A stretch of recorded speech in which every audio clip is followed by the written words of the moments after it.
Good evening, everybody. Welcome to another episode of Fire Up. And I am so fired up. Look at the full room I got tonight. I got all these fine gentlemen joining me. Oh, I'm in heaven, guys. I was looking for a fine gentleman. No, good evening, gent and lady. Good evening. All What's right. happening? Hello, Eddie. Good to see you. So are you guys getting to work the game or what? No. I meant to ask you backstage, but I didn't get a chance to. We did not get credentialed for the game. We get week of, so we can go to all the other events. We just didn't get into the game, but we're still trying to work our angles to see if we can possibly swing it somehow. But it's okay. So I think we're headed down. The real unusual part of it is all of the events are downtown Miami, not where Hard Rock is. Hard Rock is in Miami Gardens, but all of the events for the game are actually downtown Miami. So I think we are headed down there on Sunday to cover some of the coaches. Are you gonna? You should set up like a StreamYard and let people come on and talk on the StreamYard and just do a live event all day long. I don't know if you can do that during their actual event, but yeah, maybe in between I could see that. Yes. I don't know the credentials. I'm ready. You give me some live, I'm ready, baby. I'll do it. Just give you a microphone. Just think you're live from the national championship on your StreamYard. I'm sure that would get so much to watch because you never know who's going to walk by, who you're going to see. Right. You know, it's kind of like Super Bowl row or whatever they call it. Yeah. Wow. Yep. This truck has made my face completely like it's sunburned today. I am not. Maybe I'm windburned. I'm not sure. It probably is windburn. Probably, yep. In that cold. Yeah, that cold was better today here. Yeah, it's like 12 degrees here. Yeah, it was bad. It's supposed to be like 39 well, our low that it says is 42. Now, mind you, we are almost at Fort Lauderdale, Florida. For us to get that cold, it's pretty cold. I know. Guys, when I stayed down there, I had frost. I had frost one morning, and it just threw me off. I was like, "Am I home?" Mm-hmm. It happened when I lived in Tampa. So that just throws you off completely.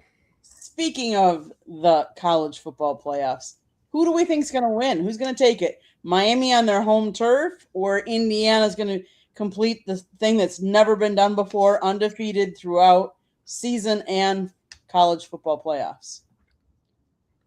Samir, who do you got? I really don't know if anyone can beat Indiana right now. I just feel like they're hitting on all cylinders. I know a lot of people here in the state are not going to be happy with me when I say this, but I think Curt Cignetti is right now the best coach in college football. So I think, like, when you consider what he inherited and how quickly it's turned into this, I think that's the best argument right now. But I think the advantage Miami has is their front seven, their defense, especially their front seven, is really good. So if they can get Ruben Bain and whoever else, they can get after Mendoza and maybe disrupt their offense, they have a chance. But I think right now I have to give it to Indiana. Scott, who do you got? I'm not going against the Canes. I can't. They go against Carson Beck. I have to stay with them. Carson Beck has won 2 national championships as a backup, and he's played some money ball here in the playoffs. He really has. So if the Miami defense does what I think they can do and be disruptive, there'll be one thing, but you can't go against the team you're working with. And even if I did want to, I wouldn't, because I've seen this team grow over the last few years. That's for sure. And hard to go against them now. And I've been staying on them throughout the whole playoffs. There's no way I'm going to change my mind. So Eddie says Miami has had problems with mobile quarterbacks. Well, yeah, I mean that was why they beat up Ohio State. Zayn is a statue. He makes Jared Goff look athletic. That's funny. So Jeremy, who do you got? As much as I hate to say it, I agree with Samir. You got the Heisman winner in Mendoza that's playing at another level. You got guys at every level of that defense making plays. D'Angelo Pond, Aiden Fisher, and they've got a couple of really good bookends themselves. I Miami is different. I think it's going to be a dogfight. I don't think that either team blows each other out. I think it's going to come down to whoever has the ball last wins. But I think it's going to end up being Indiana in that position. Adam, who do you got? I'm taking the U. Okay. Only because I watched this highlight today, and it's from 2001, and that team was so stacked. It was unreal. So I was like, all right, that's my sign. That was the first thing I saw this morning. I was like, well, I'm going for, I'm a Miami fan to begin with, but I'm taking the U. I think Carson Beck comes back this week. Okay. He doesn't make any dumb mistakes like he's made. Samir, I will go back to something that you said. You talked about the Hoosiers.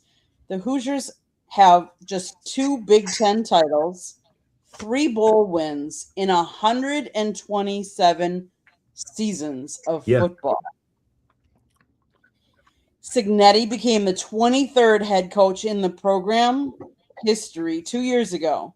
Not one of the previous 22 left the job with a winning record. That's how bad Indiana football has been. We've talked about it numerous times how Indiana was a basketball school. Bobby Knight, all the teams. So it'll be Bobby interesting. Knight throwing the chair across the floor. Well, keep in mind too that Lee Corso of Game Day coached there for a period of time as well, and Jerry Gennaro I think did as well. So a couple of credible coaches. Just tough to win there. Cignetti's getting a statue. Corso didn't do that badly when he was there, but yeah, there's no question that Cignetti's in a class by himself. So it'll be interesting. And Miami stands in the way of the first perfect season in the 12-team playoff era, a first national championship for Indiana, and perhaps the most unbelievable turnaround in the history of college sports. It already is, in my opinion. Just the fact that they're there the second year under Cignetti is huge. It's unheard of, pretty much. Normally, normally when you're turning around a program that's been a bottom feeder, it's 3 to 4 years before they sniff this type of success. And he did it year 1, and now here he is in the playoffs and in the catbird seat, as they call it in tournament play, because he's in the chair. He was the first seed. He never fell off. This is also the first time that one of the bye week teams has went all the way to the national championship, correct? Yeah. Mm-hmm. And he's doing it without a single 5-star recruit. Mm-hmm. Right. Well, I think the highest one is the 4-star, and that is Mendoza, right? And Aiden Fisher was a 4-star recruit on the defensive side, I believe. Well, I mean, Mendoza was a transfer. Right, but that's it. And he was just a 4-star recruit himself as a transfer, is what I was getting at. Yeah. Well, keep in mind, Miami has a chance to be the first team ever to win the national championship in its home stadium. That's number 1. But number 2, however, let's go back into history books a little, because I covered this university back in the early 80s when Howard Schnellenberger was there. The Miami Hurricanes won the national championship in the Orange Bowl when they defeated the Nebraska Cornhuskers. A lot had to go right for them to do that, but that's when they actually, in the 82 Orange Bowl, I remember Bernie Kosar and company. It was an unbelievable season. We lost to the Florida Gators early that year. The only blemish we had, won them all, and then ended up beating Nebraska, which we were big time underdog. But Tom Osborne elected to go for 2 instead of the tie, and Miami came away with the win. So they could win another championship in South Florida by virtue of the Orange Bowl. But again, this time it's more noted with the college football playoff and so forth to be able to come away with that. Just thought I'd throw a little trivia at you. But that was a great. Coach Howard Schnellenberger to me has always been like a father figure and a mentor for me. And rest in peace, Coach Schnellenberg. I love you. You've meant a lot to me and taught me a lot. No, thank you. Of course. So we're torn. So it looks like that. I don't think that's too much of a spread. I think at the most you see maybe an 8-point win by a team, because these teams are actually very evenly matched. They both are good at disrupting the other quarterback. It's going to be who folds more. But I do think Indiana wins it. That's just me. I'll tell you what, though, Indiana's made Oklahoma look bad, and they made Oregon look like duck soup. So beating them heavily by double figures. I mean, I agree it'll be closer, but let's face it, they're making everything look awfully easy right now, especially in the playoff. Oh, yeah. Has Indiana gone against a defense that's as big and as physical as Miami, though? I don't think they have. They haven't, but they did during the regular season because they faced OSU. They did face some big, foreboding defenses. And granted, it was a low-scoring affair. They still came out on top. And that's mostly because Sayan started throwing out picks like Halloween candy, and he was on his back. When you're throwing at the sky, you don't know who you're throwing to. So Eddie thinks 31-23. Okay, Miami hasn't. Hey, Steve, if you're as good of a mock drafter as you say you are, you should reach out to us. Maybe I'll bring you on, depending on if Jeremy has any openings on one of our shows. How does that sound, Jeremy? You can make that alliance happen. Steve is a very knowledgeable Packers fan, so Candy's going to love him immediately. But so there you go, Steve. He's been on my show talking football quite a few times, and he's realistic. And all right, so we'll bring him on, Steve. I'll contact Candy and Jeremy. I'll find a place to put you. I got a good football inventory, I'm gonna tell you. And don't worry, Adam, I'm waiting to get you on one of these shows, brother. I tell you one thing, I'm building a depth chart that is a really good one, and with all the group in here, it's good to be able to come in this show once in a blue moon. So, Steve, reach out to us, man. You can follow us at Tribune South on Twitter, then send me a direct message, and we'll see if we can get this rolling, or go to Jeremy any way you want. All right? Please keep that in mind. Steve, write to me, and I will forward your information. If you've got a Gmail, Smoking Jeremy B at Gmail. We'll work them in the rotation. Always looking for good talent out there. I found Jeremy out of a company that's defunct, and we turned him into a journalist. It's not the worst thing that was in my book. What was funny is, I had Dom DeRubis on as a guest, and that was when I was a part of a different podcast. That was before I was in the process of starting my own. And I was watching you guys, and you were talking specifically, because it was getting towards the end of the season, the difference between Matt Patricia and Dan Campbell, and I put in the chat my nickname for Matt Patricia, and every single one of you laughed so hard that you messaged me after the show. You ever done any writing? Mm-hmm. Yeah, I remember Dom's unceremonious exit from our channel for sure. He definitely found a way to weed his way out of our rotation. Well, Steve, you and I will get along at least on the NFL side, because yes, the Packers are my team. So definitely get in touch with us. We're glad to have you on. I shake my head every time I see that Notre Dame thing. I mean, Notre Dame. I can tell Jeremy enjoyed my analogy about weed his way out of our rotation. He picked up on that one. Great job, Ballrick. Speaking of another Packer fan, Jason just texted me, and he's like, he goes, yes, we got Cal. So he's excited. One last thing. Steve, looking forward to getting to know you, pal. One other thing, Steve, you were a Notre Dame Fighting Irish fan. Miami does play there next year, and we are hoping to get up there and get credentialed for that game. So the U will be playing at Notre Dame. So I have a quick question. Has anyone been arrested from Miami in the past 2 seasons that's still on the team? I don't know. I didn't look at those records. I'm too busy looking at other records. It would be nice if we could resurrect the Catholics versus convicts. I was waiting for you to go there. Steve, I've been a Packer fan longer than that. So but I'll Hey, gladly Steve, just do me a favor. If you're on Twitter, follow us at Tribune South. We'll get you in the rotation. Candy's got a built-in ally, and I got plenty of football inventory to bring you on. Don't worry. Follow us, subscribe to our channel, and follow me on Tribune South, and we'll definitely get you out here and talking. Leave it to I you. definitely, Steve, I need the help because Jeremy and Scott are both Lions people, so I need a second Packers fan that to be. And you got the Falcons and Steelers here, so you got all sorts of hate coming your way. I can bring Steve. I can bring Jason. I can get Jason on here for you. He's a Packers fan.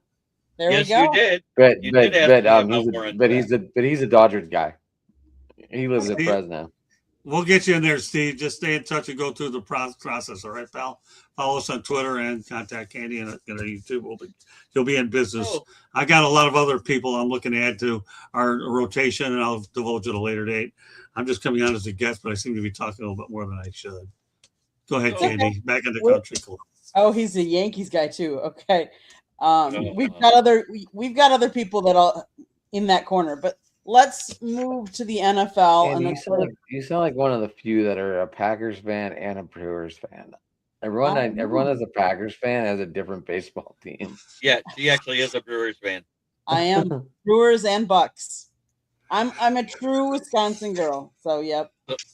So she's just like me in Michigan here. If our team's out of the playoffs, we have to go to the other conference or division or whatever just to be able to take somebody, because I refuse to root for a team on my side of the thing that I have so much hate for. And don't let her confuse you with that Wisconsin girl. She's an Indiana girl too, by the way. She's a Hoosier. She was born in Indiana. So, Candy, this guy is all over the map. Who are you taking between He is all over the map. There we go, Candy. Who are you taking between Miami and Indiana? Oh, there you go. That one's tough. You hate me right now because I put you on the spot. And the Canadians fan. This guy is wild. He's all over the place. He is all over the map. Packers, Yankees, Lakers, Montreal, all over the place. I love it. That is crazy. Oh, please don't tell me you're a LeBum fan too, Steve. He's a Lakers fan. So. The flop. But yeah, let's move into the NFL. Yes, sir. Let's go. Buffalo Bills versus the Broncos. The first game up Saturday. Congratulations, Bills. You won your first road playoff game versus the Jags. The road playoff win stopped here. That defense is way too nasty. The Bills defense still tends to give up a lot of rushing yards, even when it's a plethora of different guys running. They did give up over 100 yards to the Jags. RJ Harvey is a different style of runner than the guys that they faced with the Jaguars. I think that this is the game where they take over, because Denver does those long, plodding, they're slow starting offense and a dominating, disruptive defense. They like to dominate the clock. They'll take a 18-play, 10-minute drive to score 3 points and gas your defense so bad. And Bills are a fast-paced offense. They're gonna get their defense gassed before the fourth quarter, and the usual thing that happens in Denver will happen. The other defense gets gassed, they start scoring points and bunts. Adam, what's your take? I'm going Bills. I think this is Josh Allen. He realizes there's no other big names, like super big names in this thing, and I believe the NFL, wants to see him. I think it's going to be Bills, and but we'll get to that one later. But I think the Bills pulled this upset in Denver this weekend. Samir, who you got? I'm going with Denver. Even in the win last week, the Bills are still what they are and what they have been all season. They can't stop the run. Their offense is basically Josh Allen and James Cook playing hero ball. They don't really have any major threats on the outside. What else? And then again, Denver, at that stadium, that defense is as you mentioned, Jeremy, just too nasty. And I think also more significantly, I think Sean Payton is going to outcoach Sean McDermott. So I'll take Denver in this one. Scott. You know what? It is hard to go against the Denver Broncos, even though I think Buffalo's a 1-point favorite, aren't they? I understand. I have to go with the Broncos too. If no other reason, the altitude is going to play a factor into this football game. I really do. I mean, everybody. Adam's right, 100%. Josh Allen doesn't have any superstar quarterback getting in his way, and again, Jacksonville, did beat Denver in Denver, so that's another reason why I'm going with. Even though that's the case, I still, for some crazy reason or another, I have to go with the Broncos anyways. The altitude's going to play a bigger role than most people think. I love how people say they don't trust the quarterback that hasn't been here before. Right. Whereas Josh Allen has been here before. And let's face it, if he's been on the road, he's lost to Baltimore with Tyler Huntley playing because Lamar Jackson was hurt. Right. Well, the one thing I will say is we have seen more parity in the league this year, and you really don't know because any given team, because who would have thought at this point in the season we would have no Patrick Mahomes, no KC, no Philadelphia Eagles, none of those teams that we thought might be there, and they're not. So I didn't plan on Patrick Mahomes being there. He asked Adam. He was there when I did that show. I thought that they were the third best team in that division, and guess what? They were the third best team in that division. Did I expect them to only have 6 wins? No. Mm-hmm. Okay, the other game I had Denver being number one in our preseason schedule release whenever we did it. I had Denver being number one. Mm-hmm. I did not have Kansas City being out of the playoffs, though. I had the Chiefs being number one again, but I had it like a lot closer than it has been before, like maybe coming down to the last week of the season or something like that. Okay, so the second game on Saturday is 49ers travel to the who do I have? Yeah. I love how you try to skip yourself there, Miss Candy. I be the full host and just skipping your own thoughts. I like it. I think Buffalo's gonna go into Denver. I think they have something to prove. Like we have said, Josh Allen doesn't have the quarterbacks that have been his nemesis before still left in there. So, and Denver can be inconsistent at times.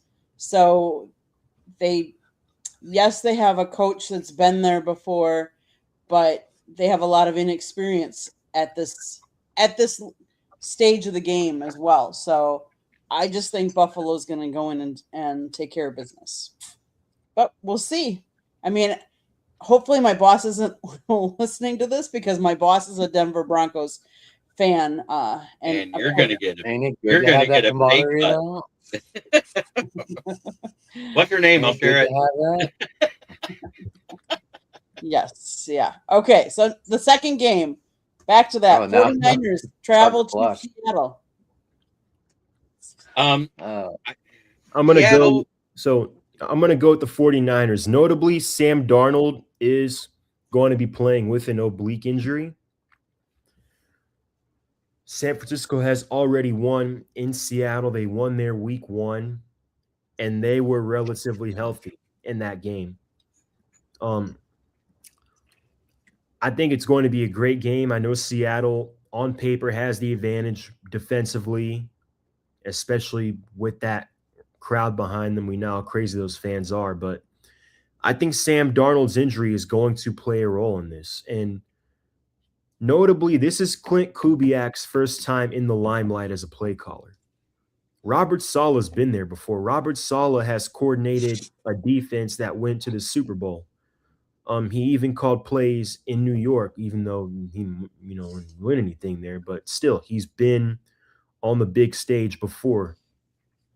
So I think his experience there is going to come in handy over the more inexperienced play caller in Clint Kubiak. I know Clint Kubiak was the offensive coordinator for Kirk Cousins in Minnesota many years ago, and Mike Zimmer was the head coach. And I think they made the playoffs once there, and that year they beat New Orleans in New Orleans and then lost to San Francisco against Robert Saleh. So Robert Saleh has coached against – no, I think I'm wrong. I'm wrong in that. That was Kevin Stefanski, never mind. But still, bottom line is this having been Clint Kubiak's first time calling a game in the postseason, I have to give Robert Saleh the edge because of his experience.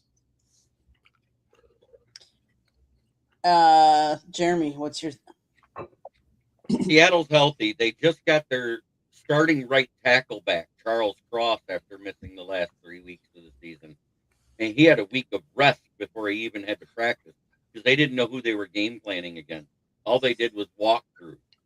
So that's a big key because the right side of that offensive line was not making holes for the running game. They were able to run on one side and not the other. Now that Charles Cross is back, you're going to see them be more balanced and use both sides of the offensive line in the run game. And I think that's why they win, because San Francisco was the absolute worst team at creating pressure all season. They were 31st in pressures and 32nd in sacks. And for that reason, I think they're going to be able to keep Sam Darnold upright. If they can't, if the pressure does get to Darnold, that's the only way he folds. So right now, I got Seattle winning probably like a 24-17 game. Scott? I got to go Seattle as well. I mean, I realized that Saleh had their number the last time they faced each other, but let's not kid ourselves. You know, a team, he has so much familiarity between these two division rivals that they know each other's tendencies. They really, really do. But Saleh will be a head coach probably by next week if he gets knocked out. His name is being floated all over the place. It just depends on where he wants to go. But I don't know, for some reason, my gut feeling says Seattle. I don't know why. Just they have the weapons offensively, and I think that Darnold has something to prove since he was knocked out by the Lions a year ago as well. He wants to prove he can win in big games. And, you know, there's nothing like a quarterback that has a chip on their shoulder that wants to win in big games, like we talked about with Josh Allen earlier, even though I went the Broncos route. But these quarterbacks have chips on their shoulders is what they really have. And you don't need a whole lot of motivation when you have that. There is one more thing, Samir. You forget that they just, in week 18, they went to San Francisco and smacked them all over the mouth. Yep, they did. But I think the outcome of this one is going to be different. Okay. That's my gut. Your thoughts? I like San Francisco. I think we're going to finally see again the Sam Darnold in primetime where he just flops. It's bound to happen. He's played two primetime games and did really good, but this time everyone's watching him, and I just feel that we're gonna get the flop Darnold. Okay. I think Seattle goes in there. I think Seattle takes it. I think with the home crowd. I think with no Kittles.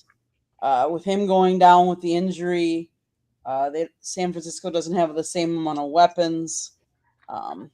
I think Seattle will take this game, but again, that's why I'm not going to take away from Tongas, the backup tight end, because he's very good at running routes and receiving, but he is not a good run blocker like Kittle is. There's a reason why he's the backup. Mm-hmm. Exactly. He filled in well though while Kittle was out earlier in the year, though. Yeah. I know. Trust me, go look at the plays where CMC lost yardage, who missed their block. Okay, there's two more on Sunday. The first game is Texans go over to the Patriots. Scott, we'll start with you this time. Who do you have in this game?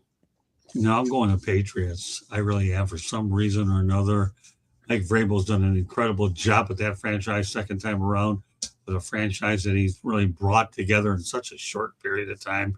Drake May is certainly doing some incredible things with Josh McDaniels as their offensive coordinator. There's some magic going on, and I hear that Vrabel goes ahead and gives everybody high fives getting off the plane. The morale in that locker room is just unbelievable. When you have players that'll run through a wall to play for a coach, that speaks volumes. And Robert Kraft bringing back Vrabel to me, maybe that is considered the new Patriot way without Bill Belichick, because Mike Vrabel, when Tennessee let him go, they haven't been the same since. And New England pounced on this guy. Look what they've done. So I'm going to go the Patriots. I really am. Samir, who you got in this one? It's tough because CJ Stroud last year has been injured and he's been at times mediocre, especially on the road against better defenses. But I think the way the Texans defense is playing, everyone talks about the way Denver's is playing. Houston's has been right up there since they started 0-3, started 2-4, and they've just been elite ever since. Their defensive, like on all three levels, their defensive line with Will Anderson and Danielle Hunter, linebackers, and then you've got a really good secondary. You've got Stingley, Jalen Petrie, Kamari Lassiter. So they've got talent, Pro Bowl level talent, basically at all three levels of that defense. And it's gonna be hard for me to pick one. It's gonna be hard for me to pick this one, but I think I picked Houston before the game. I think I'm gonna stick with it mainly because of their defense, and I think CJ Stroud, kind of like what he did in the second half at Pittsburgh, will do just enough to not lose the game. So I got to go with Houston. Well, Adam. yeah, actually, go ahead. Go ahead, Jerm. No. You were ready. Yes. You were ready to fire off. You were ready to fire up there. Go Well, for it. you talk about the Houston defense and their pressure, and yes, it did help. But don't forget that Houston defense had to score 14 points for them to beat Pittsburgh, not the offense. The CJ Stroud was giving the game away. Pittsburgh had the lead. They threw 2 picks. They scored off of those 2 picks. We never had the lead. It looked like you guys had the lead at one. Yeah. No, that's right. Like Houston was in control of the whole game. Right. But he could have gave the game away, is what I'm saying. Those are momentum shifters. Patriots defense and offense is more opportunistic in those situations. Mm-hmm. Plus, their offensive line is 10 times better than Pittsburgh Steelers. Yeah. Well, again, my thing is, and it's ironic because you have Josh McDaniels, a Hall of Fame level play caller. You have Mike Vrabel, who's been a coach of the year before. He's won in both stops. You have you've got guys like Diggs who have been on playoff runs. But the thing is, and yeah, Drake May won his first playoff game. Played well, I thought. Did enough to win. But he, at the end of the day, he's inexperienced.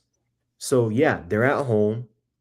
But at the end of the day, it's 23? It's only his second playoff game.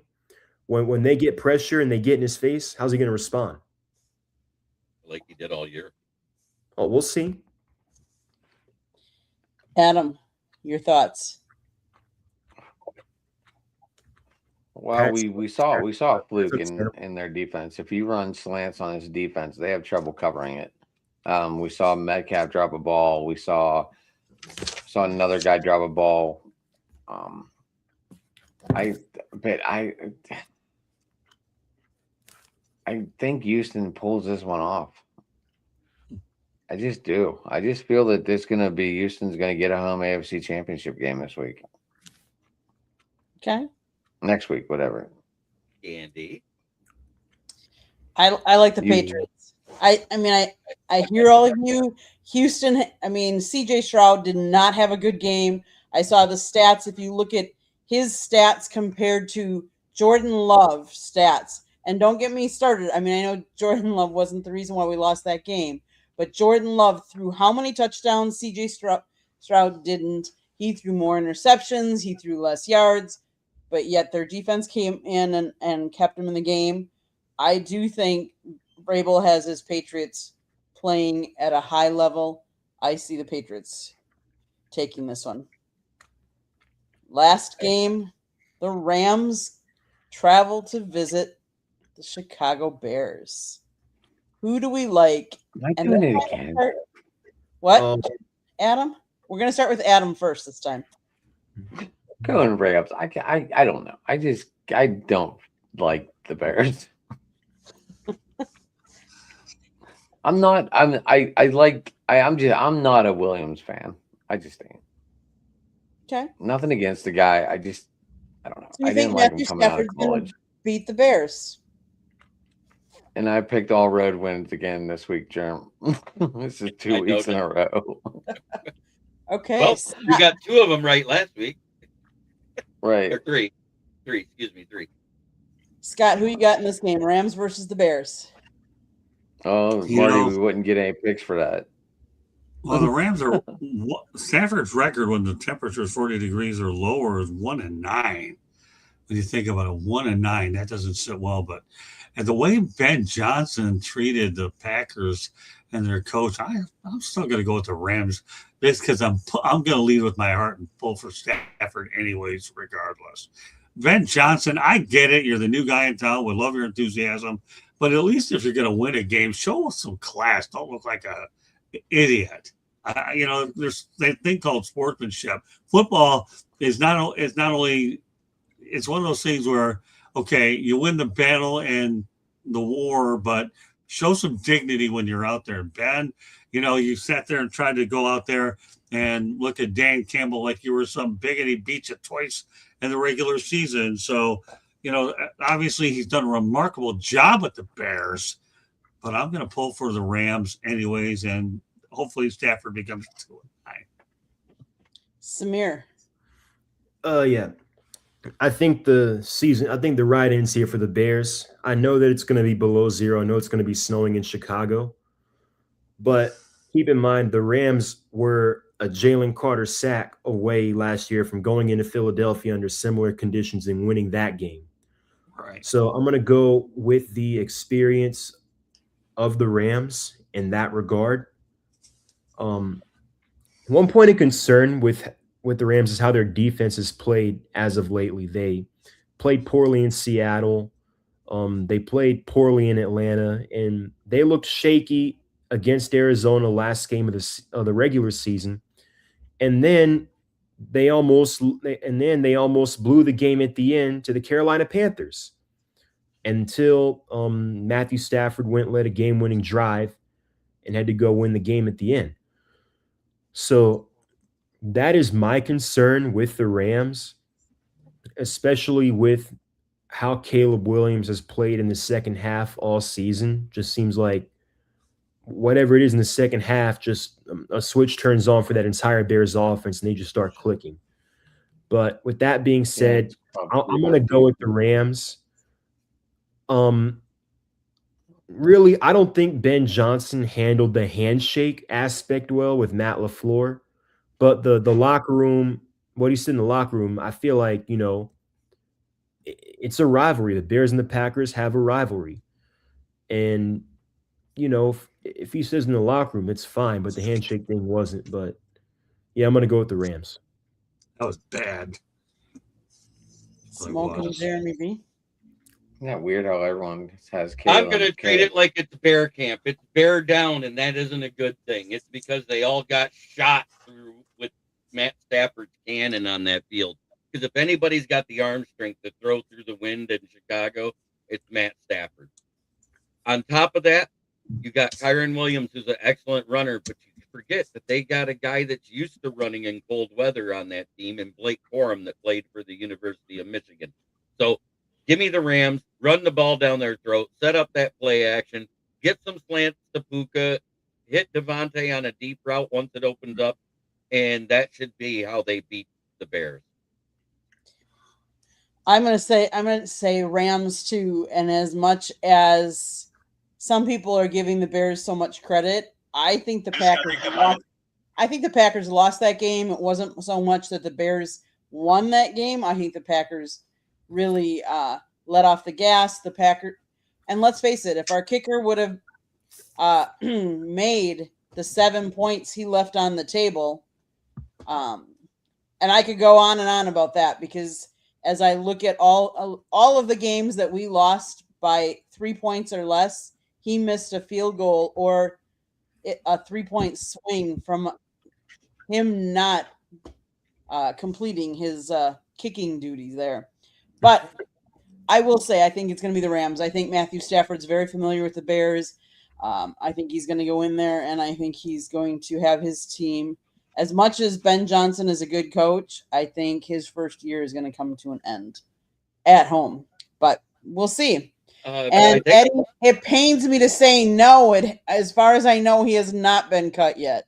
I don't think he had to be, because I think he only had a 1-year contract because he was signed because you guys had somebody get injured in the preseason. I think he only got a 1-year contract this year. I'll have to look that up. But Well, if he is, it makes him a free agent anyways. It doesn't matter. Right. He doesn't have to be cut. They could just sit there and wait till February and say, bye. Well, that's probably what they're going to do. I don't think so. But so who do we think is coaching vacancies? Anyone want to talk about who they think is going to go where? I called it Wednesday night on our show. It happened by midnight. John Harbaugh is a Giant. The first one's been filled. So you're telling me you're a genius because you called the obvious? Well, no, really? Seriously, really? Wait, no, stop. It wasn't that obvious until you learned one thing. Every other interview he done this week, Monday through Tuesday, was a Zoom call. He went in person to New York for the interview. Yeah, that's what I was getting at. That put the writing on the wall for me. And they said, oh, he was on his way home to do a Zoom call at noon in Baltimore with the Titans. I said, yeah, he ain't taking that because they're going to give him the money before his head hits the pillow.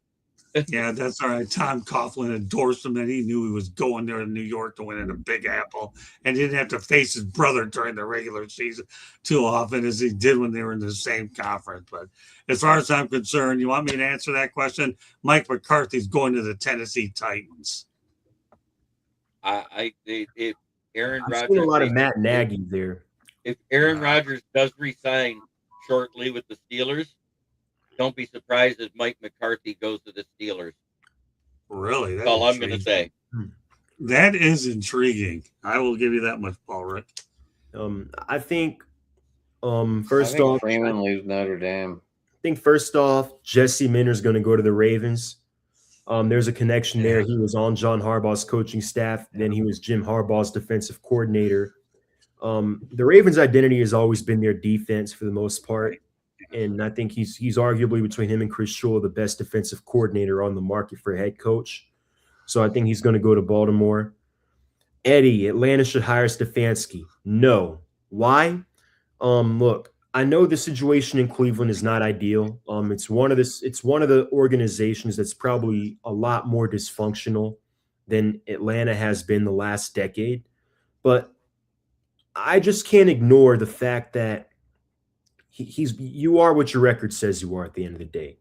And the fact is, Kevin Stefanski is 8-26 the last 2 years.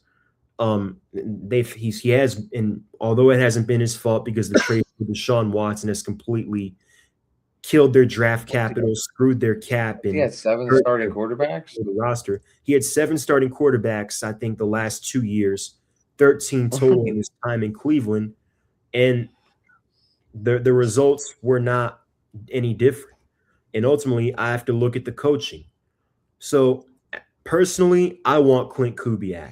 I know a lot of Falcons fans don't want another young first-time coordinator. I want Clint Kubiak. It's obvious, in case you haven't seen, Matt Ryan is the new president of football operations here, and his MVP season came under Kyle Shanahan's offense. Clint Kubiak comes from the Shanahan tree. Ultimately, I feel like that is the best fit for Atlanta. Jack Wagons is actually a compliment. And by the way, Samir, what you do say does make a lot of sense. But I'm going back to this. Paul Rick, I'm intrigued by McCarthy going to Steelers, but I still say he's going to the Titans. But intrigued. You got me there. You did make me think. Yeah. Well, because like I said, if Rodgers re-signs with the Steelers, he loved Mike McCarthy.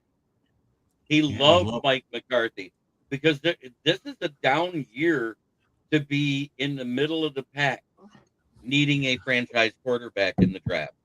This is a down year. Yeah.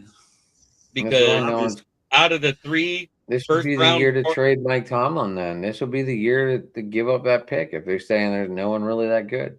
There's there so isn't. many teams Yeah. needing linemen, and that this is going to be a heavy lineman draft.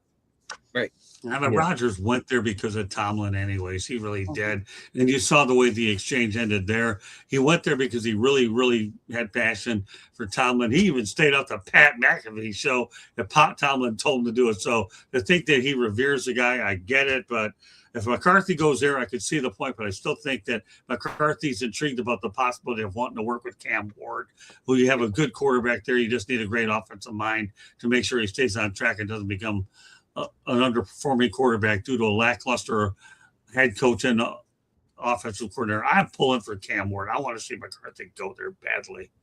Yes, I did say Mike McCarthy to the Steelers, and it is going to be contingent upon Rodgers, because if Rodgers stays, he's going to want to stay on who his head coach is. That's what I was getting at. I agree. Just to cycle back to McManus, Green Bay placed an out in his contract for 2026, which they will likely exercise. According to Sport Track, the Packers would take on a $3.33 million dead cap, which isn't horrible in the grand scheme of things. McManus is also due a $1 million roster bonus for 2026 that goes into effect on the third day of the new league year. So It's March 15th. I'm with you, Yenzer. I'm with you. So please no Rodgers and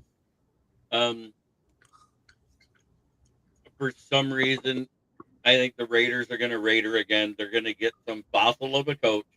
If McCarthy doesn't go to the Steelers, that's where McCarthy goes. Because McCarthy is a fossilized type of coach. He does not do the innovative thing. He has a predictable offense. That's why they couldn't win a playoff game with him.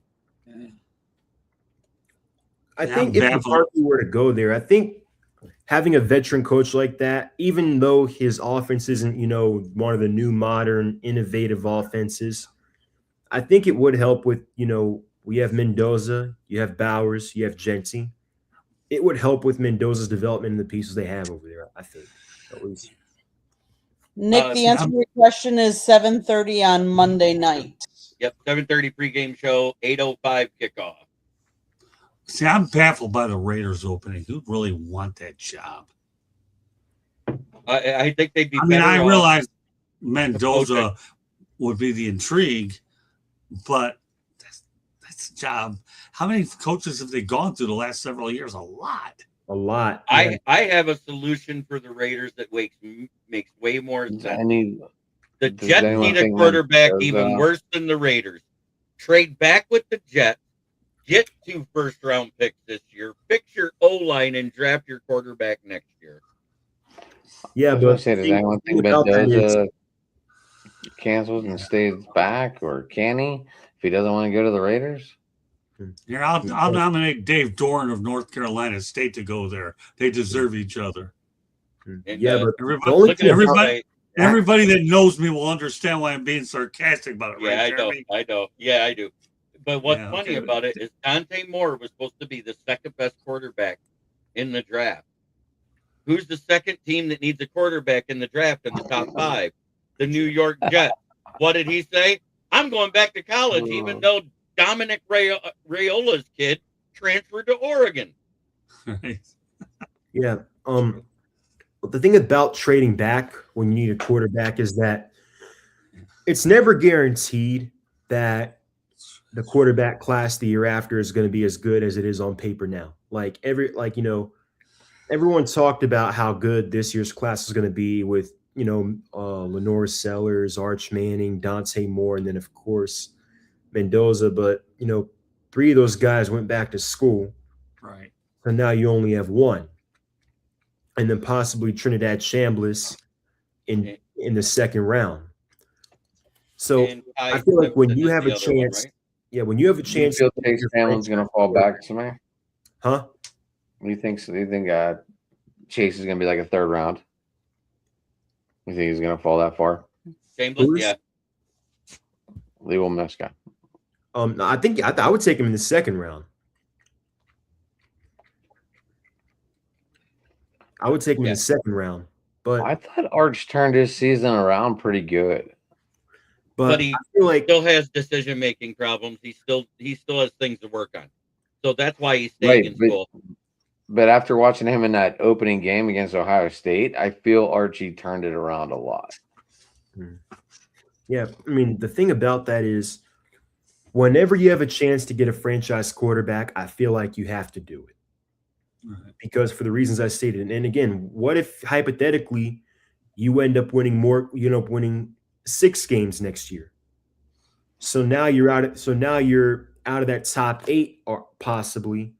So now, depending on the draft situation, and let's say you're picking 8th overall and there are 3 or 4 teams ahead of you that need a quarterback. I That's why understand I that. feel like when you have a chance to get him, you get him now. Jets has so many picks. Hendon Hooker is there. Imagine he's the starter and they draft a QB next year if they want, because they still have 2 picks in the first round. Yeah, but you know what, Jeremy? That is the risk you take by trading back. You're absolutely right. It is. Jeremy, I'm going to tell you one thing about Hendon Hooker with the Jets, though. And people may not realize this. That's an intriguing place for him to go. I mean, Aaron Glenn is familiar with He's the already guy. there. Well, right. Right. That's what I mean. Precisely my And- point. Thank you. And his former passing game coordinator, when he would look okay during the preseason, is there, and Tanner Engstrom is OC. Right. That's precisely my point, Jeremy.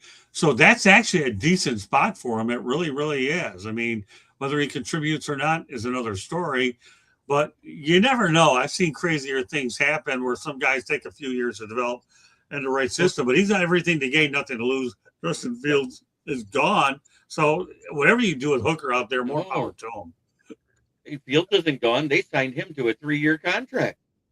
Yeah, but I think they're letting him go. But here's the funny thing about Fields, and I'm going to say this one time, and I've repeated it many times in front of Adam, and I never got to say it here. Everybody on this panel has more net passing yards than Justin Fields had in week 4 of the NFL because he had -10. That's funny. It's awful. Awful. Mhm. Although, you know, Ty Simpson's an interesting name being floated out there. I give the guy credit for coming out from Alabama. You know what? He's a name to watch. I don't think Hendon Hooker had the chance to really develop into this playbook. If you remember right, he didn't get to practice with the team at all his rookie year. The next year, he came in 3 weeks into camp just before the preseason started. He did okay in the preseason. He wasn't great, but he wasn't terrible. And then we signed Teddy Bridgewater to be a backup. Right. And when we had garbage time, the only game he got to come in was the game when Aiden Hutchinson hurt himself because we didn't have Bridgewater yet because Bridgewater was still coaching high school. Jeremy, are they really bringing in Arthur Smith? They are. We requested an interview with him. I think it's just a due diligence thing. It's kind of like what's going on with Mel McDaniel.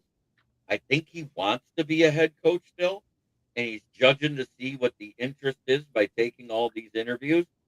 But in all actuality, he's going to end up deciding between Bucks and Detroit on who he wants to be the OC for. Yeah, he doesn't want to be part of a bad head coaching situation. Otherwise, that sets you back. So I agree. It'll be. I think you're right, Jeremy. I think that comes down to Tampa Bay and Detroit. I'm sorry, Adam, if I interrupted you. I was going to say, if they sign Montgomery, I think it'd be a good place for Arthur Smith to be because he loves running backs. And we saw it a lot of screen passes, a lot of junk passes, a lot of Todd Haley crap. And like I said, I think it's more of a due diligence thing. My order, and I'm going to give it right now, and I'm going to throw one in the monkey wrench that hasn't been called for an interview yet just because of what he said on the Pat McAfee show. Number 1, I want Mike McDaniel. I want him. Number 2, Mike Kafka. Now everybody can poo-poo on the fact that he was with the Giants, but everybody forgets he was the OC of a Super Bowl winning team actually calling plays because they had a defensive head coach. Number 3, and Lions fans are going to hate me for saying it, Dan Orlovsky. Because the production assistant for Pat McAfee suggested Dan Orlovsky become the OC in Detroit. And so Pat McAfee said, well, I have his number because we're a part of ESPN now. So he calls Dan Orlovsky and asks him, he goes, I love Detroit. I love the Detroit organization. I would love to be the offensive coordinator for Jared Goff. Why? Yeah. Those who can't play become coaches and usually do pretty darn good at it.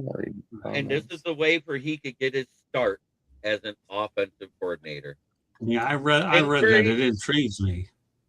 I'll tell you why I'm out on Kingsbury. Kingsbury's a great OC, but if you go look at his track record, he's looking for a head coaching job. That's the reason why he left Washington. Right. Yeah. Kafka was Is an he talking about OC. Kingsbury going to Detroit, or Yeah, somebody said Kingsbury. Yeah. No, If it's Kingsbury to the Steelers, I'll tell you what, it's buyer beware for Kingsbury as a head coach. Because in his tenure, the 15 years he was a head coach, he has a track record. The first half of the season, he has a 66% win rate. The second half of the season, 25%. Buyer beware. if Kingsbury comes to Pittsburgh, get ready for Cal Murray. Oh, hello, Token. The tactical token. Cal Murray will follow Kingsbury. Did you hear me? Yeah, Orlovsky just better realize that if he takes on an offensive coordinator job, that the end zone is not the size of the Canadian Football League, that you can't run to the back of it. Did you hear what team is bringing in Dion for a thing? It broke last night. Your Pittsburgh Steelers are going to interview Deion Sanders. You think so? It was announced last night. Why wouldn't the Cowboys? Why wouldn't the Browns interview him so he can coach his son and make him be another 13-12 and get praise for it? Don't say that, Adam. It's bad juju. Hey, AX Token, if you don't mind, please subscribe to the South Florida Tribune YouTube channel already, and we'd love to see you participate in our chat room. I like the stuff you're putting out there. That'd be great if you don't mind doing that. Continue to be part of our team in a big way. I don't know if you guys saw what happened on one of the reasons why Stefanski did not want Shedeur Sanders for the Browns and why he was trying to tell the GM not to draft him the entire draft. His grandfather is the reporter back when Shedeur's dad was a football and baseball player. He had played that morning playing football, and he was in the afternoon playoff game with the Reds, and Tim McCarver was the reporter. Tim McCarver goes up and says, please, why don't you stick to one sport during the season? If you're going to play football, don't play playoff baseball. And they literally, Dion literally poured a bottle of water over Tim McCarver's head. Tim McCarver is Kevin Stefanski's grandfather. I did not know that. Yeah, I didn't know that either. RM Dizzo, South Florida Tribune, my friend. Yeah, I think actually that was when he was playing with the Braves and the Falcons. Yeah, I saw that. Okay. Yep. That was when the Braves had clinched the World Series. They'd won the NLCS, I think, and he played for the Falcons earlier, flew back to Atlanta and played the Game 7 for the Braves. But it was an interview in the Braves. Water on him in the clubhouse. I know what you're talking about. Yeah, I remember watching that when it happened. That was bad. That was really bad. Yeah, because I remember Dion being fined for it because you're not supposed to do that to the media. Yeah, I have my own thoughts on Deion Sanders, but we don't have time to talk about him tonight. Oh, yeah. Bo Jackson was a real two-sport player, 100%. So, yeah, RM Dizzle, South Florida Tribune, if you're still on, please sub. And everybody that's else. One of my guys. That's one of my guys. I agree, Marty. Gaviscon, too. Yeah, well, please send them our way. And, of course, you're on all these shows anyways. Yeah. We bring you on every time we get a chance. And actually, I can make it really easy for you. Here's a QR code for our YouTube channel. Go I do ahead. the same thing on my show. That makes it even easier for everybody. Go ahead. Was Jeremy Bullrich in my book too? Be in the next one. I read Page it. 155, second paragraph. There you go. That boy, Jeremy. You'll learn your lessons well. Hey, if you're gonna plug me, I'm gonna say where I'm at. I'm But not. guess You see me stopping you. But it is a great read if you're thinking about getting into broadcasting or into journalism. It is something you want to read because it deals with all of it. I call it a textbook for those individuals looking to get into business. I'm working on That's my on second Amazon, one. right? It's on Amazon, It is. yeah. Yeah. And I I'll need be to get writing it. a second book. I'll tell you what, Adam, continue to contribute in a good way. You and Jeremy and the rest of these guys, Samir, you included, will be in the next one. If nothing else, the acknowledgments, but I'll put you in the next one. I'll be working on it. I'm compiling a lot of good material. So, Adam, that'd be And great. there it is. Look at Page look at this 155, guy kissing second a little paragraph. butt. Look at this guy kissing a little butt, huh? Hey, I already read it 3 times. Did you? Yeah. Good man. That's my problem. Like I don't know. I read better on the Kindle than I do in the book because I notice like when I read a book, I read the whole way across. Like Which I one- forget to stop in the which- middle and go back down to the next line, and I'll be like, wait, I already read this. Which book site is it on? Was it Barnes and Noble? So Is it on Kindle? the book is available on Amazon, Barnes and Noble, Kindle, Google, and Apple Books. It is now available on audiobooks. So it's available on audio, which is Amazon and a bunch of other ones. It's slowly getting to all of them. It's not on Apple. It's not on audio Apple yet, but it's we put it out there and it's picked up by like 25 different places. Who was that narrator, anyways, that narrated the book? Ashley Ballio, she was one of a chamber member that Scott No, met. actually, I met her over at Toastmasters out in Coral Oh, Springs. Toastmasters? Okay. Yeah, I met her there. Okay. And actually, Candy's brother did, I think, the back cover, was it? He did a back cover and I did one little bit of it. So the acknowledgments section. But so. Ashley's the key voice that you're going to see in it. She's great. Yep. I might download it just to have it. Okay. There you go. Whatever you want. Sounds Yeah, good. I need to look into that, Marty. Definitely need to look into those audiobooks. Guys, it's Yeah. time for my town. Thanks. Let's start with Adam. Adam, what's happening in your town? Well, the Penguins Thanks, are Aaron. fourth place in the division, and they were beating the living crap out of Philly last I looked. I haven't looked in a while, but it was 6-1. Obviously, Tomlin's gone. The search for the new head coach is underway. We've reached out to a couple people, but I don't really know. They say we reached out, but no one really, but we'll see. I want an offensive minded guy, someone that's going to be able to wants to throw the ball and like all these stupid screen passes that Jeremy's probably going to end up with Arthur Smith as his offensive coordinator. Don't curse me like that. I don't know why you guys hired him because he already was a Falcons reject. Ugh, yeah. Look, we were talking about this. We were talking about this at work, and we said Arthur Smith was going to try and get Acrisure Stadium called FedEx in honor of his dad. Oh, you mean the Postmaster General? Yeah. Well, he's the one that started FedEx, so. Right, I got you. But I thought it would be a combined stadium, get FedEx and UPS involved and call it Fed Up Stadium. Especially if you guys kept Tomlin. If the Steelers knew this was going to be Mike Tomlin's last game, it would have been nice if they would have announced it. Right. Like giving him Because that way, we could have chanted "Thank you, Mike" instead of saying "Fire Tomlin." I don't know if you guys heard that on the game or not. But, We heard it. I did. But my son was like, he was loving it. He's like, yes, they're doing it, and he's like, he videoed it. He got it on video. Yeah. But yeah, for his first game, he got to go to a playoff game, and I go, the atmosphere is not always like this.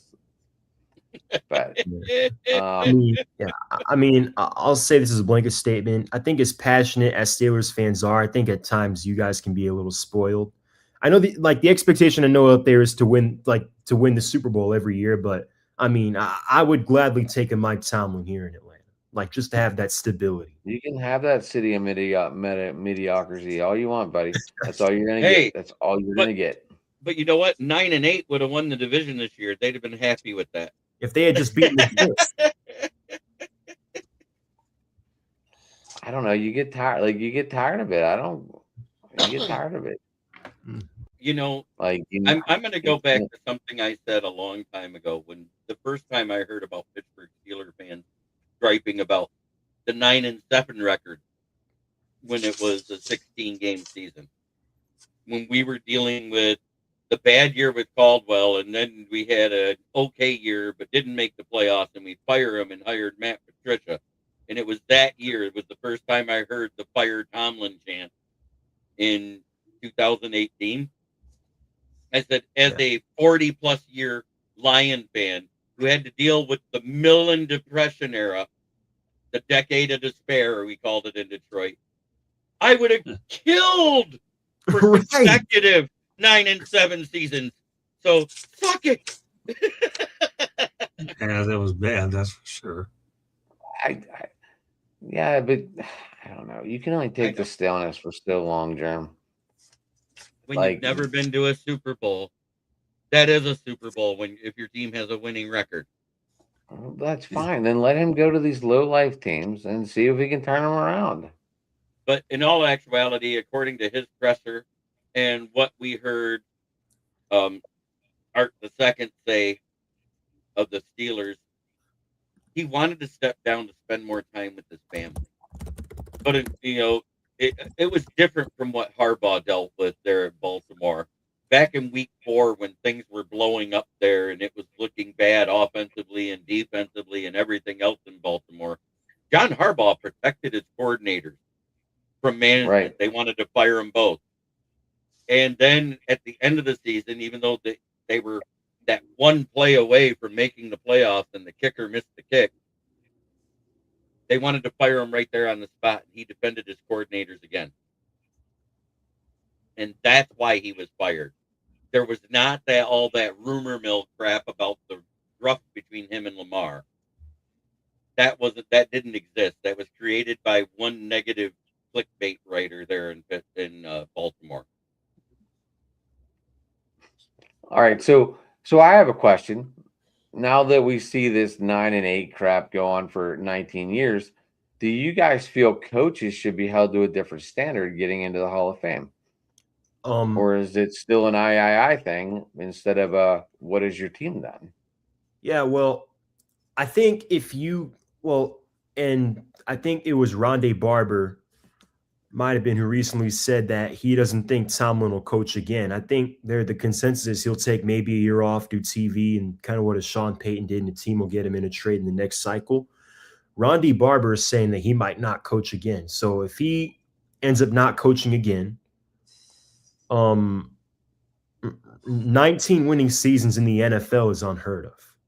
Like not even, and I'm not call winning seasons Bill Belichick, but not even the greatest of all time, who was Bill Belichick, was able to do that with how much parity the NFL is with cap space and how it was designed for the NFL is designed for bad teams to get good quickly and for you to not be good for long. So the fact that he was able, what does he say the standard is a standard? What are good seasons, you guys? I don't understand this. Because you're not listening. My team hasn't been to the playoffs in 8 years. Like, can we just have a winning record? Yeah, well, we're the city of champions, and we went to the city of mediocrity. It's ridiculous. But above 500 is considered a winning season by everybody in the NFL. No, winning in the playoffs is considered a winning season. Playing in late January and February is a winning season. Not being one and done. I don't care what you do in the regular season, guys. Look, we're all sitting at home for the Super Bowl. If you get to the playoffs, you have a chance. So you would be excited about 9-8? I mean, that's understandable because that's kind of been the same sentiment around, the Atlanta Braves since the 90s, where, yeah, I mean, we have all You these don't tell me division we were titles. the Pirates. We played you guys. Well, you know You what? don't tell me. 9-8. Guess what? Technically, 9-8 got because throw out the tie. It was a 9-8 record that got the Packers into the playoffs and a chance to beat the Bears. Mm-hmm. Yeah. You guys had a chance, and your team shit the bed. Everybody in our conference shit had the a bed. good season. Almost been blown out in the last 9 playoff games. See, like that's understandable because to be fair, they haven't been competitive since. Like, when was the last playoff game you've been competitive in? I mean, but still, I mean, Who, like, the Steelers? yeah, it's been a while, right? Because Probably the AFC Championship game when we won to go to the Super Bowl and lose the Green Bay. I mean, because I feel like when you talk, What was like, that, 11, Candy? context, I feel like Tomlin has had 19 winning seasons. The Falcons and their entire We didn't win franchise anything. have had 17. One of them was a Super Bowl. Okay, we had 1 Super Bowl, 1 loss, and then Cowher's whole staff left, and that's when this whole thing turned downhill. No. You won a Super Bowl with Tomlin as the head coach, though, that year after. I understand that, but it was still all Cowher staff. Okay. Well, first of all, let me. I want to address this comment. We are sorry for the loss of your mother. I'm glad that you are watching sports podcasts to try and relieve some of your anxiety. You are welcome to come see ours. We do broadcast Monday, Tuesday, Wednesday, Thursday nights, and Saturday mornings. So you can watch sports on our channel. And I know, Jeremy, you do how many? And Adam, you do how many? So we're glad you're here, and we hope you stay and watch more. So yeah, my channel had 2 shows tonight, and I didn't even. Well, I mean, they weren't my guys. They weren't my shows, but they were my guys. Yeah, did you know Ken and Dylan were doing a show tonight, Jeremy? I didn't. Yeah, I watched part of it. Well, I did once. I talked to Ken before the show, but I didn't even know they were going live. Oh, Ken's just wanting to drum the fact that his Bears are better than everybody thinks they are. People. But what classifies the coach as getting into the Hall of Fame? I mean, I think what you did, but I think you also have to consider who has Tomlin had at quarterback the past. So he's had a Ben Roethlisberger at the end of his career. His arm was shot after that elbow injury. In, was it 19? Yeah, 19. You had Mason Rudolph. You had Who Kenny got Pickett them and into the Pickett. playoffs? Oh, you had Kenny Pickett. Oh, he never should have been drafted in the first round. No, that pick should have been Tyler Linderbaum, and I'm going to swear by it the rest of my life. And then you had 35-year-old Russell Wilson basically at the end of the road. Tomlin made sure he brought in. And then you had Justin Fields, you have Justin Who Fields. was 4-2 when they took him out. Yeah, but he's not a starting quarterback in the NFL. He was 4-2 when they took him out. Yeah, right. He had a loss in his first game, won 4 straight, and a loss in his last game, and then Russell got healthy. And then you had 41-year-old Aaron Rodgers, who's had a torn Achilles 2 years ago and is a statue.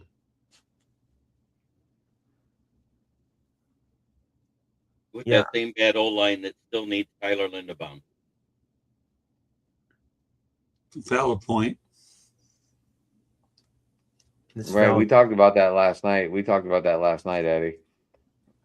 My co-host Rich loves Jackson Dart, and I'm surprised he did break his TV whenever that happened. Yeah, I know. When I saw you guys take Will Howard, I was like, uh-oh.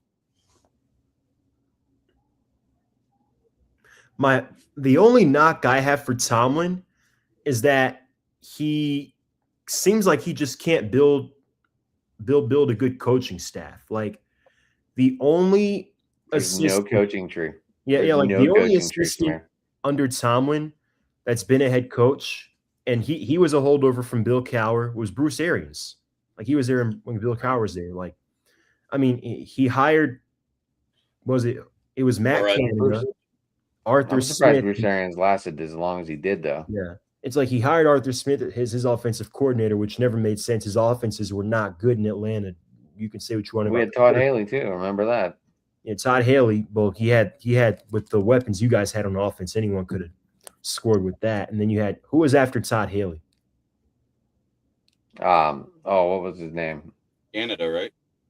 Yeah, Matt Canada. Matt Canada. So that's really the only knock on him is that he just can't hire a good coaching staff. And then Arthur Smith. Yes.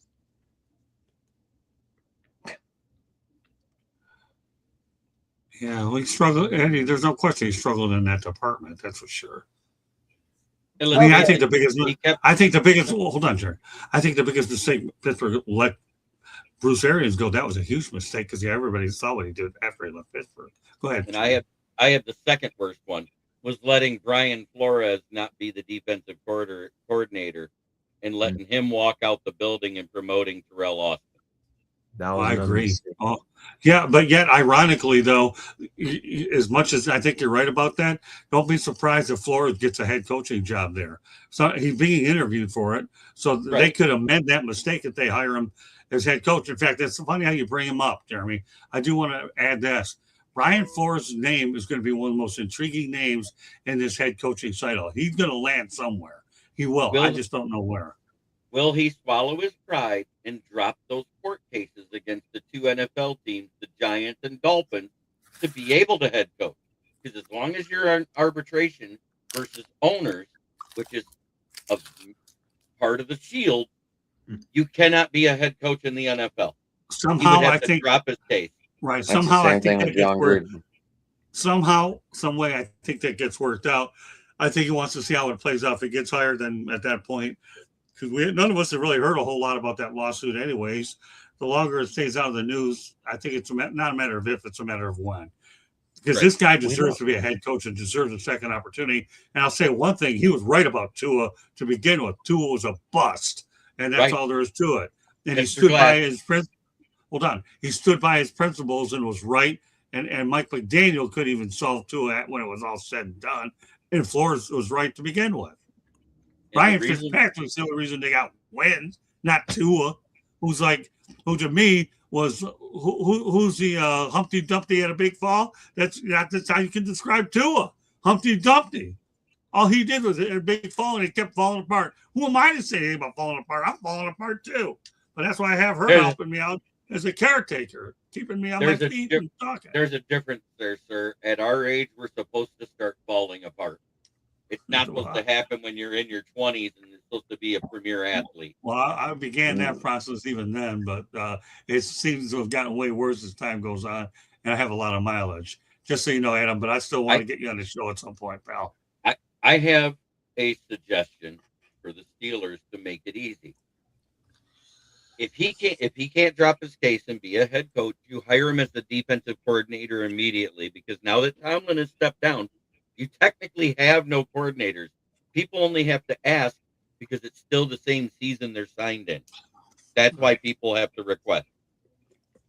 Tomlin didn't like people with a bigger mind than him, just to let you know. Right, I know, but I'm just saying right now you could hire him as a DC and then get an offensive-minded head coach to go with him for a year until either he gets his court case done or drops it so he can be promoted.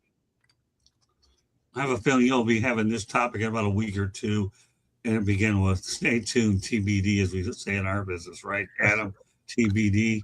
This story isn't done yet. I don't think I'm wrong in that suggestion. I didn't say you were wrong. I just think it's a TBD. Is all I told you. Right.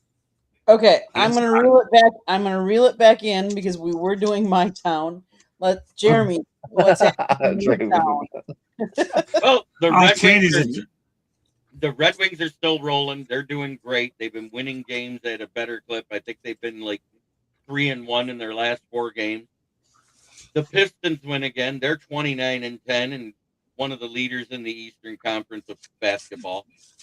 So Detroit sports in general is in a good place. All we got to do is get an offensive coordinator and fix this O-line, and the Lions will be right back in the talk of being the best in the NFC North again. Samir, what's happening in your town? Yeah, so a lot has happened since my last time on the show. Obviously, Atlanta won 4 straight, but still they ended up cleaning house. Raheem Morris, Terry Fontenot, both gone. Terry Fontenot, not very surprising. Raheem Morris was kind of surprising. Thought it should have happened, but I thought after the 4-game win streak, they might have given him a year, but it kind of made sense to clean the whole house. And notably, Scott, you might have covered him since you've covered the NFL before. The longtime president, Rich McKay, is no longer the president of the Atlanta Falcons. Yeah, I heard about that. Matt Ryan. It's now Matt Ryan, and he's going to be leading the search for coach and general manager. Mm-hmm. For general manager, did you hear who one of your big coaching requests is? Yes, I did. Robert Salah. Yeah, that'll be an interesting one. I think we're going to interview him soon. But I think for the general manager, it seems like it's a done deal that it's going to be Ian Cunningham from the Bears. Matt Ryan and Ryan Poles were teammates at Boston College. Ian Cunningham's the assistant GM there. So it seems like they interviewed him for the president of football, but it seems like he's going to be the next general manager, barring any surprise. I have to read a little more on him, but he's from the Ozzie Newsome and Howie Roseman tree. So 2 very good Hall of Fame general managers we worked under. The Hawks are beating the Trailblazers right now by 2 at halftime. In case you didn't know, they did. It was the end of an era last week. They moved on from their franchise player, Trae Young, trading in for CJ McCollum and Corey Kispert. I even through all the trade rumors, I never thought it was something that would inevitably happen. I thought he would always retire in Atlanta, but it just don't work that way, I guess. And the Braves signed 5 international free agents. I think 1 pitcher, shortstop, and a couple outfielders. I think I said who my personal pick or preference for the Falcons head coach would be. It's Quint Kubiak. I think I'm good on Kevin Stefanski. Yeah, he's got the 2-time coach of the year, been to the playoffs twice, but just the win-loss record, the mishandling of the quarterback, all of which wasn't his fault, but still the bad offenses. I just don't know if I can take another risk on. We can do another risk on another head coach with a losing record at his last stop. So, give me the new, fresh face. Give me Quint Kubiak, hopefully with Ian Cunningham. So we'll see what happens from there. That's it for my town. Yes, the Dodgers did get Kyle Tucker. Scott, what's happening in your town? I'll throw a couple your way. Number 1, congratulations to Inter Miami for winning their first MLS championship. And believe it or not, 1,200 Vancouver fans actually flew down to Fort Lauderdale to watch it. And another announcement I'm going to make on the show, as I did on Sports Wrap, we will be adding a soccer segment to Sports Wrap and talk about Inter Miami as we try to see if we can provide a different dimension to that show as well. So we talked about that leading into the show. My co-hosts, Cody Spink and Mike Santos, were on board with it, wanted it. I'm going to deliver it under the Sports Wrap umbrella. Another thing that probably would never get mentioned on this show, unless we had JJ Metz on here, and he's been long gone for a while.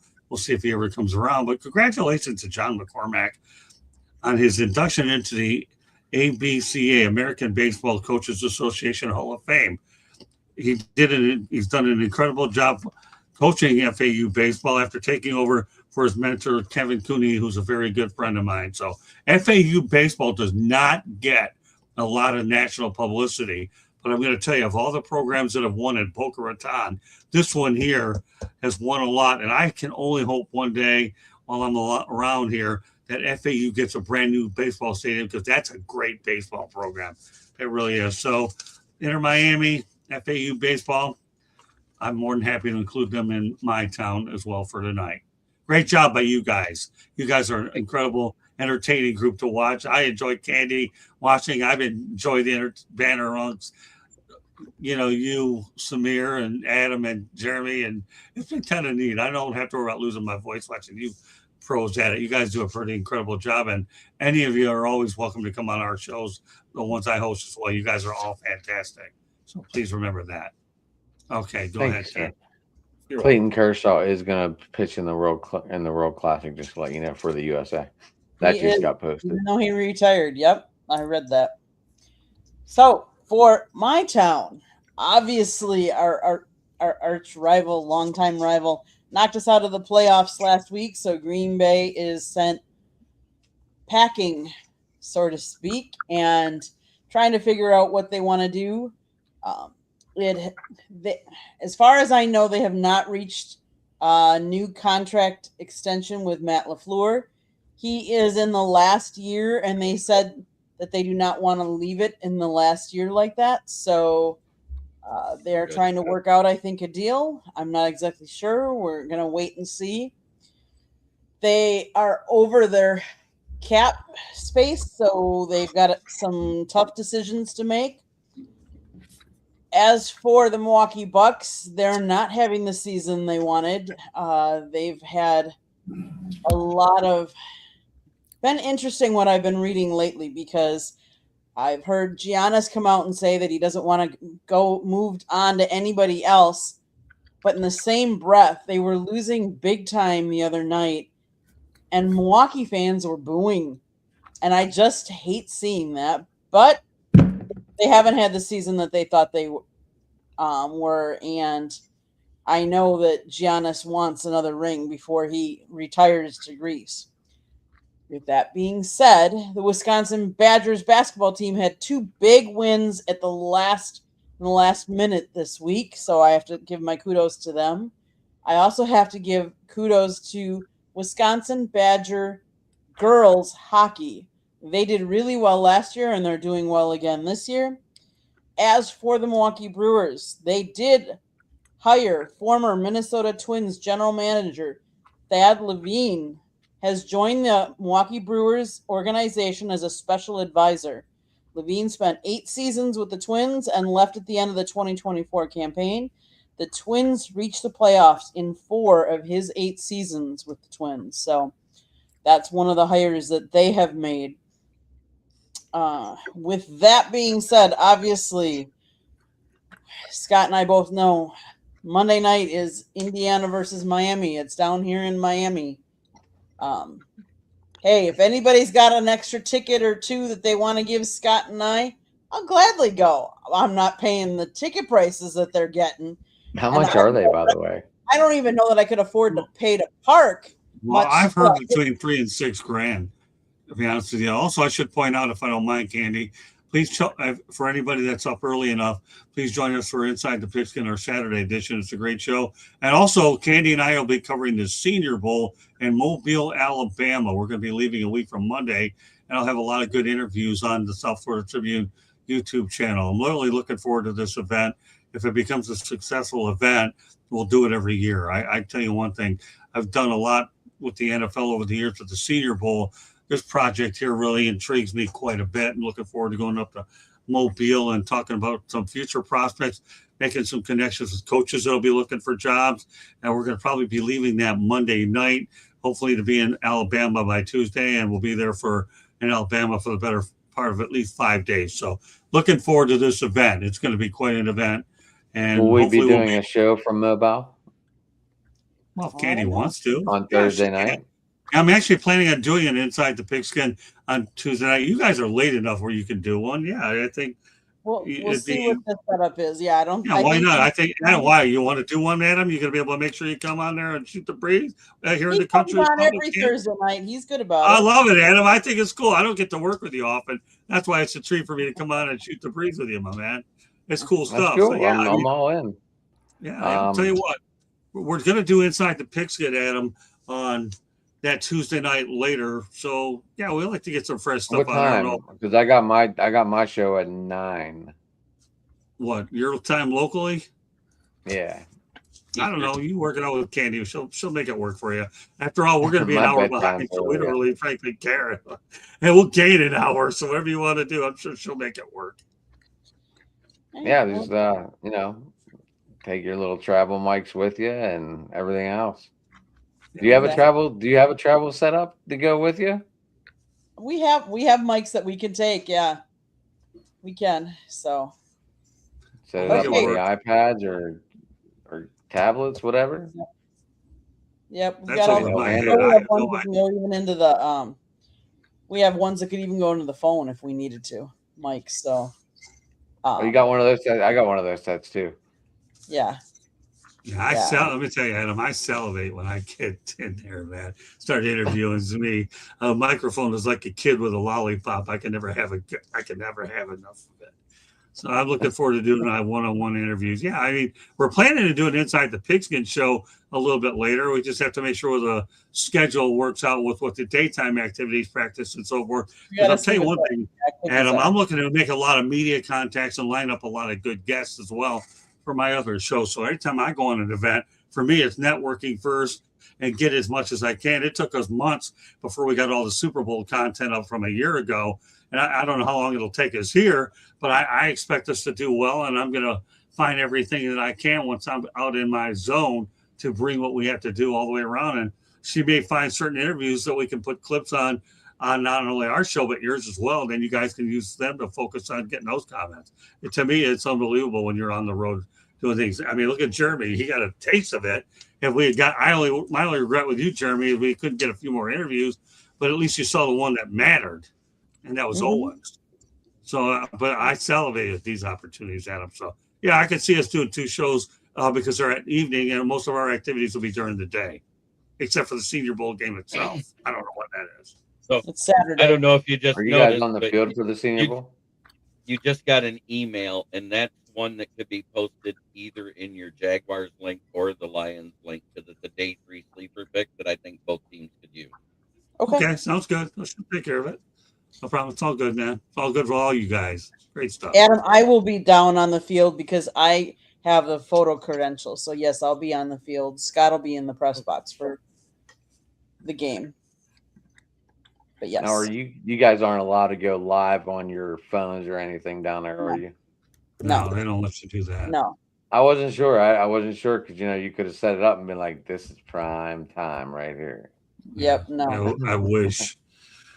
Most of them, because of all the TV rights, you're not allowed to put any more than I think a minute or 2 minutes, and sometimes you can't go at all live during the game, and your frequency can't mesh with other frequencies too. So they get real specific.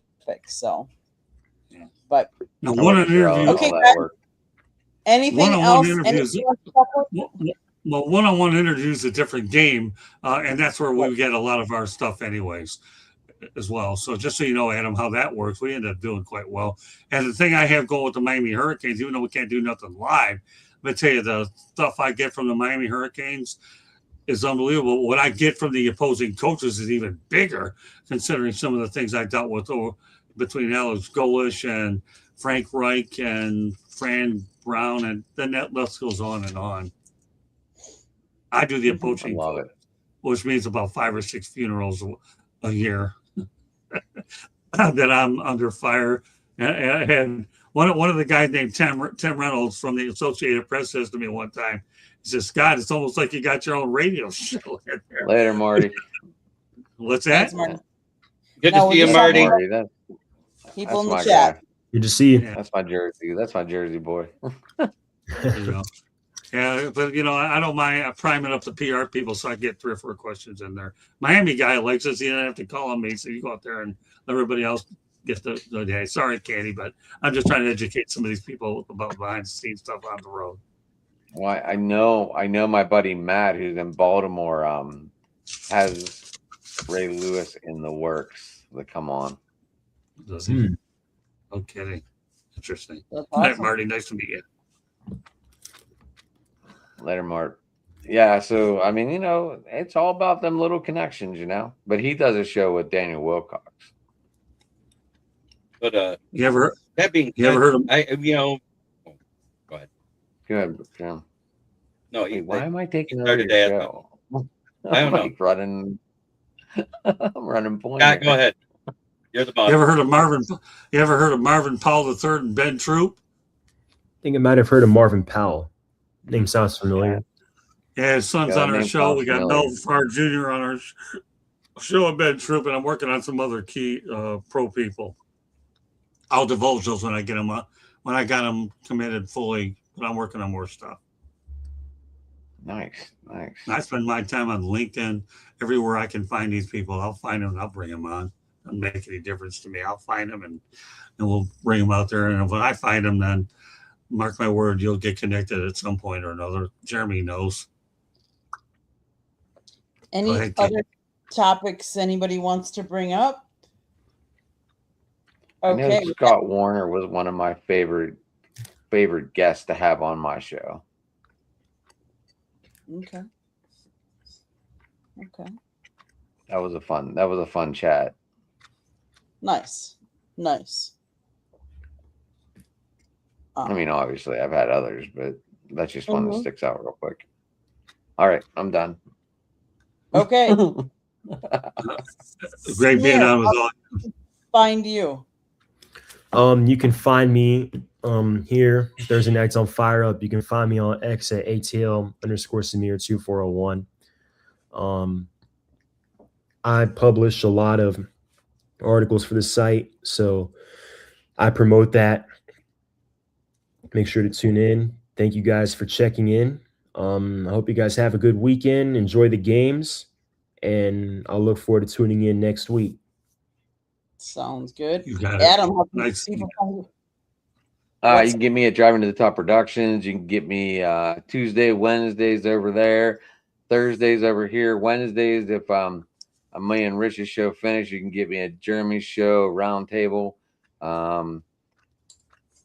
Yeah, so you can get me on Twitter at Sports Talking It, and you can get me at Driving to the Top Productions on YouTube. That's what I got going on. So I know I am not good at promoting myself, and I'm trying to get better, but I'm just not good at talking about myself. I'm just not, and that's one of my problems. But I'm getting better. There you go. Jeremy. Well, you can find me right here every Thursday night on Fire Up, occasionally on Tuesdays on Inside the Pigskin, and occasionally you can find me on Roundtable IO with Scott and Candy and Marvin Powell III and Mr. S Squared Scott Solomon on Roundtable IO and also this channel. Then you can find me on my channel, which is Kneecap Fighting with the Motor City Lions, where I go live at Monday through Friday at noon, Wednesday nights with the NFL Roundtable Talk at 9:30 p.m., Friday nights with the Lions Fan Cave Chat. And since the fantasy football season is over, you can catch me after free agency and draft with my Saturday night fantasy football talk show when we start talking about dynasty drafts and keeper leagues and all that good type of stuff. Scott, do you want to add anything, or you want me to do our? No, it's all yours, Candy. I think I've said plenty. That's the ball up there in the middle. How's that? That's it. South Florida Tribune Publishing Company published a book, Lessons from the Microphone, Tuning into the Enduring Wisdom of Visionary Leaders. It is written by Scott, Motor City Madmouth Morganroth. Talks about his 40-plus years in the media and how it has evolved and changed. It's a great read. Go get your copy today. It's available on Amazon, Barnes & Noble, Kindle, Google, and Apple Books. There's also an audio version, so go listen to that. You can get it on Audible and a number of different places. If it's not where you normally get your audiobook, wait. We just started publishing them on some of the sites, so give it a minute or two, and hopefully it'll be there soon. There's also a link on our website, www.southfloridatribune.com, where there's a plethora of great content out there. Samir writes, Jeremy writes, Scott used to write. It's been a while, but he writes every once in a while, so go check it out. Adam, we got to get you to write. Listen, I barely have time, but I would like to write, but I mean, let me get my job completely fully under wraps here. So Gotcha. I gotta ask you something, Adam. Are you good at photography? I can be, yeah. So we might have to do a double credential for me, because that's one of the guys I was talking about that I could possibly have a place to crash during the draft. He could be my photographer. I'm out of it. That's between you and Candy. I ain't involved in this. If he wants to send it up to you, I'm out of that. Would you like write to be in the media room with me? I'll write from time to time when I have to, but right now, because of the fact, and the real reason I don't write, and I don't mind mentioning this, is unfortunately I'm dealing with the onset of Alzheimer's disease. So I'm limiting my writing right now to when I have to, and I'm trying to keep a lot in the tank to write my second book and focusing on the things that keep my mind more active, and that's on the broadcasting side. So that's where I want to keep my effort limited to putting shows together and making sure we carry them out, and then on social media. Don't worry, I love writing. I will when I have to, but thankfully I've surrounded myself with a good supporting cast that they can do it, and I can focus on my true passion and just broadcasting and doing interviews and being on these shows or wherever else I can spread myself out to. So let me tell you, I've written for 7 years. What's that? You said that you have Alzheimer's. You have the slow part of Alzheimer's, but you just said that you keeping your mind more busier by doing the other side. Does writing just like not keep you as occupied as the other side? I'm just curious because you said it, and that really got my attention. Yeah, really. I'll write when I have to. Okay, Adam, I will. Every once in a while, I'll put a Motor City Mad Mouse Insight with 4 or 5, 6, 7 different paragraphs here and there, or I'll write something in an event that I covered. You follow what I'm saying? Because I want to do that. It's fresh in my mind. I can incorporate a video. But nowadays, I find myself putting shows together where I write down outlines like that extensive on paper that nobody can read.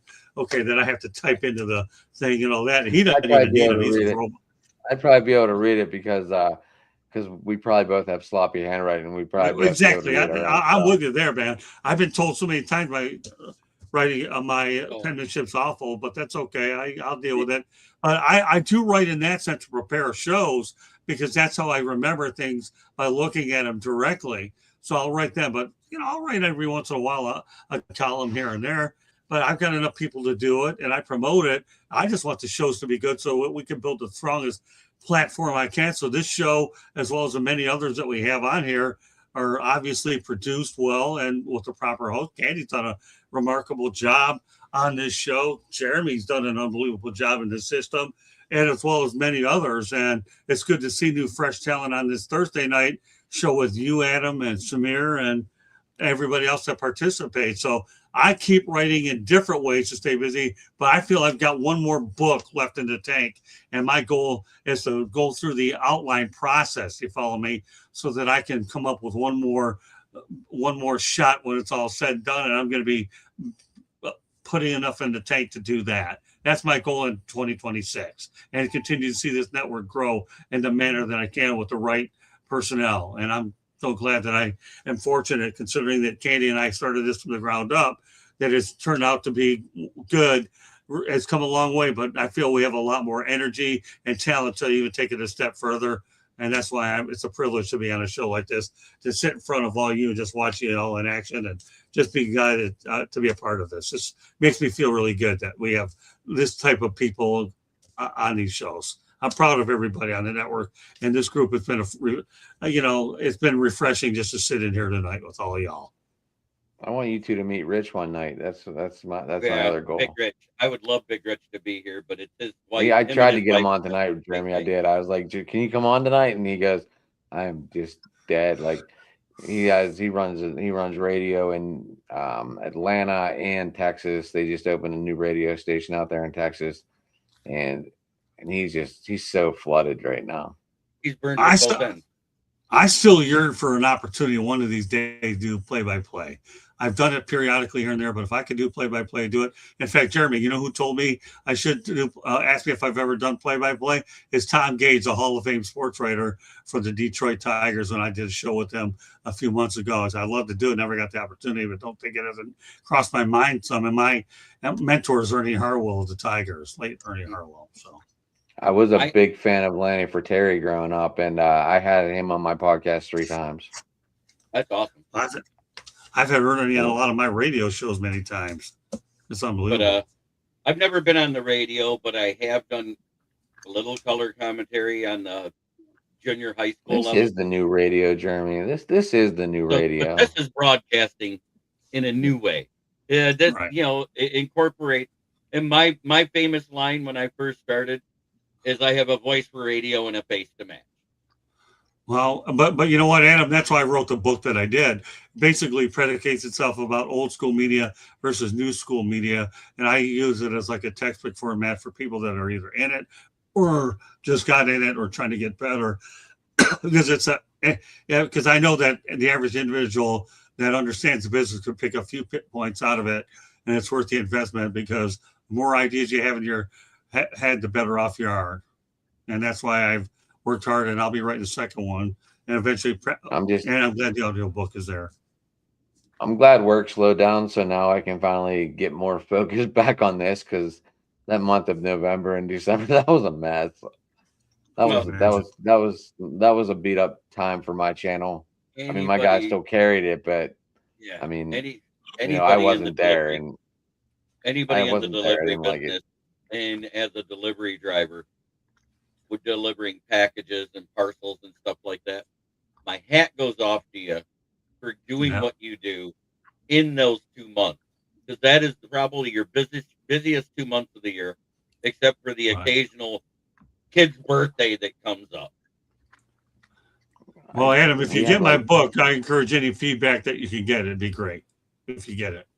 yeah, I'm gonna look into it. I got a tablet coming soon, so maybe I'll download the Kindle. And is it on Kindle? Mhm. Yep. Because like I said, like if I get the whole book, I probably wouldn't finish it. Like I said, I'm one of them people. I read and I forget to stop in the middle. That's just me. And I get so lost and I'm like, I can't. Like I'll get pissed and throw it. Not gonna Well, lie, everybody has different ways that they retain information. It doesn't matter. You pick up one pointer out of there, it's worth the investment. But that's up to you. It is what it is. I don't care. No, I meant like reading it, Scott. I I start reading and all of a sudden I just get so into it, I just read the whole way across. Oh, do you? Okay, interesting. Yeah, Okay. and then I'll be like, wait, I already read this and I wouldn't know what's going on. And my problem is when I start reading, if I get halfway through a book, I usually don't like to put it down. If I do put it Okay. down and mark my page when I go back, I'll like, wait a minute, I don't remember this happening, and then I go back 4 pages or a chapter, and then have to reread it from there. So at this point, I'm like, screw it, I'll just start over. So I actually read a book probably 3 times before I get through it the first time, and then after that, it's a breeze. So, Jeremy, I do have one quick question for you. The book that obviously I've written that you obviously read, do you view it as a pretty good textbook? I think it's more of a guidebook. If Okay, you- that's fair. if it was a textbook, there would be more. There should be questions at the end of the chapters to make somebody That's true. formulate their own idea.